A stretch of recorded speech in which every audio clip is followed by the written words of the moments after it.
God gave that whoever believes would not perish but have everlasting life. And in the same way, we are to prepare our children intentionally for what? To develop healthy relationships. And that means respect for yourself. Act like you as a staple singers and tell your neighbor, say, respect yourself. It means respect for self, and it means respect for others, choosing the right type of friends, dating with an eye towards the future and not just a focus on the night, selecting partners carefully and not callously, and treating all people with dignity, value, and respect. We've got to prepare our children now to deal with crises then, because no matter who you are or how long you pray, here's news for you: crises will come. And I got a witness when the world tells them something different than what you've been telling them. That's a crisis. When you're trying to raise your child one way and the street and the media are trying to sway them a different way, that's a crisis. When you're trying to point your daughter towards potential and possibility, and some hormonally impulsive, irresponsible other is whispering something else in her ear or sliding it in her DM in her inbox, that's a crisis. When you're trying to teach your son how to respect the law and you got a former president flagrantly disregarding the law, that's a crisis. And our charge is to prepare them for the crisis before the crisis comes, because if you don't, when it comes, you're going to be left scrambling. And if crisis has not knocked on your door or shown up on your timeline, keep on living. You got a visit scheduled. Can you remember the crisis moments in your own life, not just in the area of sexuality, but in the area of nationality? Can you remember the first time that somebody didn't like you because of the amount of melanin in your skin? Can you remember the first time somebody pigeonholed you because your hair was a certain color or a certain texture? Can you remember when they used to tease you and mock you and call you all types of names because of some physical feature that you had? That was a crisis. And just like you had them, your children will have to face them as well. And you've got to help them get ready. We are to prepare our children intentionally to develop healthy relationships and to become lifelong learners. I need you to help me teach this. Look at your neighbor, say, neighbor, never stop learning.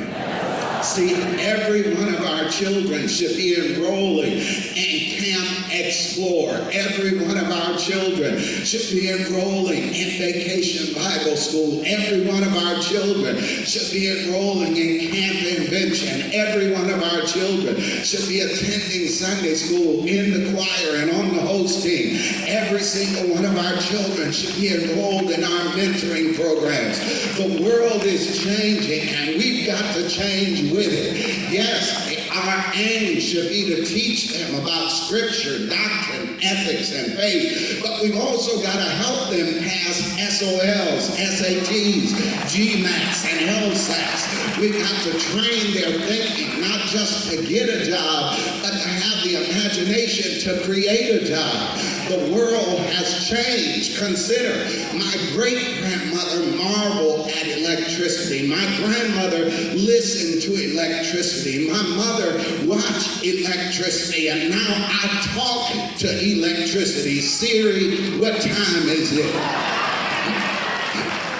The world is changing. We have to prepare them intentionally to develop healthy relationships, become lifelong learners, and concretely connect to God. Because God is like Wi-Fi. The strength of your connection can be determined by how many bars you have. What's your signal strength today? It's not the church's fault. The church is just a router. We're just trying to facilitate your connection. We're trying to move you from dial-up to gig speed, because we know there's so much more available than what you have previously downloaded. Are you connected to God? Are your children connected to God, Dad? It's our job, not just mama's job to connect our kids to God, to pray with them, to read the Bible with them, to bring them to church. Man, I'm saying it again, preacher, to bring them to church, to encourage their spirituality. Because the best teacher in the world is your example. Spiritual guidance cannot be delegated to others. That's our job and our commitment. Lewis Meads wrote, what we experience in making and keeping our commitments is a reflection of God's style of creating and keeping his alliance with the human family, because God has promised that he will be under us. God has promised that he will be over us. God has promised that he will be before us. God has promised that he will be behind us. God has promised that he will be beside us. God has promised he'll be a circle of love around us and a spiritual power inside of us. God has promised that when we are losing control and falling off the edge, he will be there to hold us up. He has promised that when we walk through the darkness and can't find our way, when we fear that we'll fall and break our necks, that there in the dark, he will be there to sustain us on every side. And our kids need to know that, and the only way they'll know it is if we teach them when they don't want to hear it. Teach them when they do want to hear it. Teach them when they pay attention. Teach them when they don't pay attention. Teach them about God. What should I teach them? Let the alphabet guide you. Teach them he's an answer for their agony, a balm for their bruises, a cure for their crises, deliverance in their distress, an eraser for every error. Teach them he's a refuge in the time of storm, a rock in a weary land, a heart fixer and a mind regulator. Teach them that God is the joy and the strength of our lives, that God is good all the time. Teach them that God is a doctor in the sick room, a lawyer in the courtroom, a bridge over troubled waters, a light in dark places, a friend at midnight, joy in sorrow, hope for tomorrow. And somebody here is a witness. Somebody can testify that God made a way for you. God fought a battle for you. God paid bills for you. God paid tuition for you. God healed sickness for you. God opened doors for you. Am I right about it? Then just throw your head back and tell God, thank you. Because that's what good dads do.